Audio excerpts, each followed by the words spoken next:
We are doing a recap of the race walk and a preview of the women's race walk here at the 2008 Olympic Track and Field Trials in Eugene, Oregon. And with me is Gary Morgan.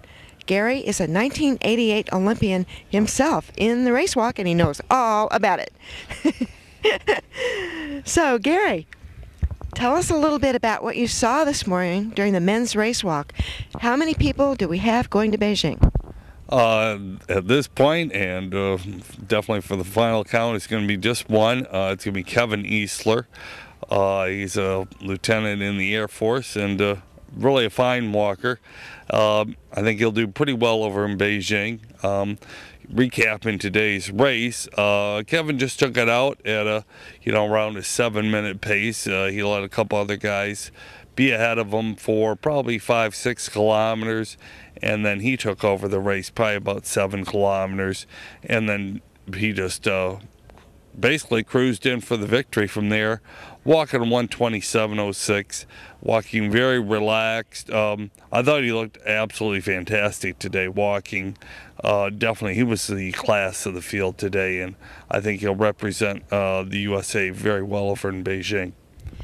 What kind of a pace is 120 race walk? Well, 120 is 6:30 per mile, but now Kevin today walking 1:27 is 7 minutes per mile, which is moving right along. Moving right along for even people who run, most of us. A very quick pedestrian pace. Okay. Well, now, what happened to the other two? We'll have a second and third here at the trials, but it sounds like they didn't get the standard they needed. No, they did not. The second place was Matt Boyles, and he also took a second place in the 50-kilometer walk, and he did not get the standard in either one of them, even a B standard in either event. But he's young. At 4 years, he can keep on training, and I think he could do very well in the next Olympiad.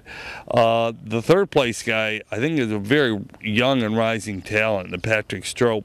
I even coached him on a junior team couple of years ago, and he's made tremendous strides, and he's a very strong walker, and I believe he'll become a very good 50-kilometer walker in the future. So I look for him to do very well in the next Olympiad.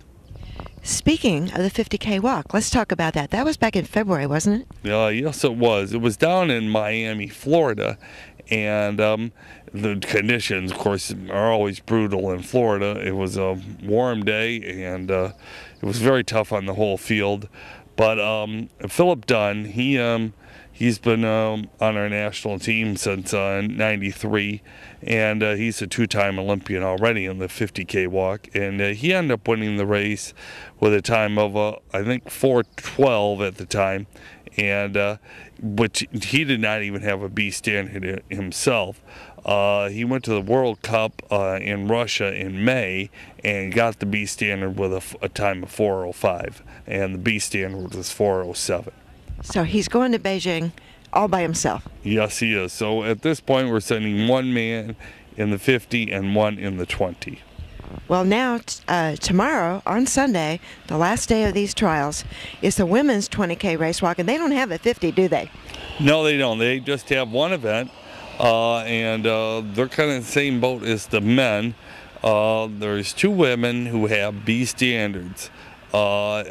2004 Olympian Teresa Vale and Joanne Dow.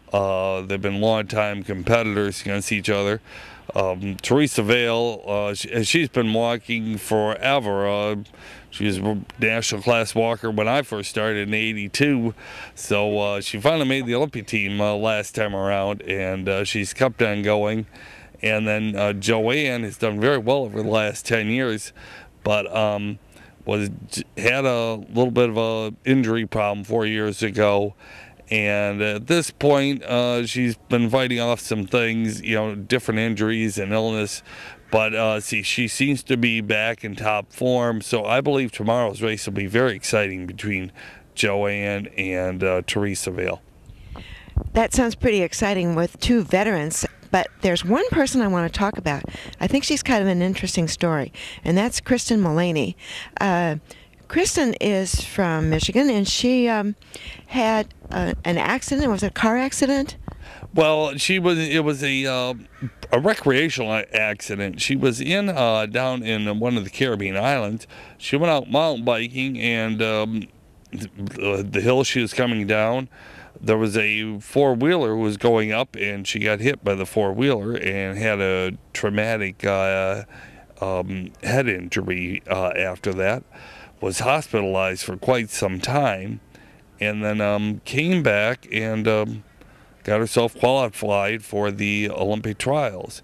And what's interesting about that is because in 1996 she tried qualifying, missed the time by 1 second. Back then the women only walked 10K, and missed it by just 1 second. Then walked another year, and then basically quit walking, and then decided after this accident, and for her recovery she started walking and started making some improvement, and then decided, well, I'm going to try and go for the Olympic trials, and she made it. And so it's a major comeback story. I really give her all the kudos in the world for doing it. I mean, she worked very hard, very tenacious spirit with Kristen to do that. Well, I heard from her at one point where she said she'd been running in the meantime, and her doctor told her she had to stop doing that once she got the brain injury. But she thinks that being in shape is really what saved her life.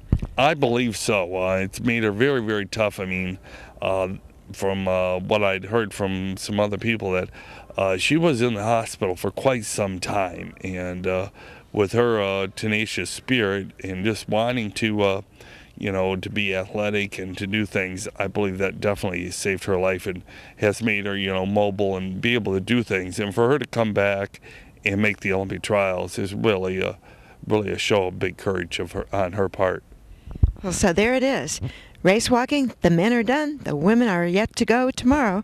So long today from the U.S. Olympic Team Trials Track and Field in Eugene, Oregon with Gary Morgan and me, Jennie McCafferty. Thank you.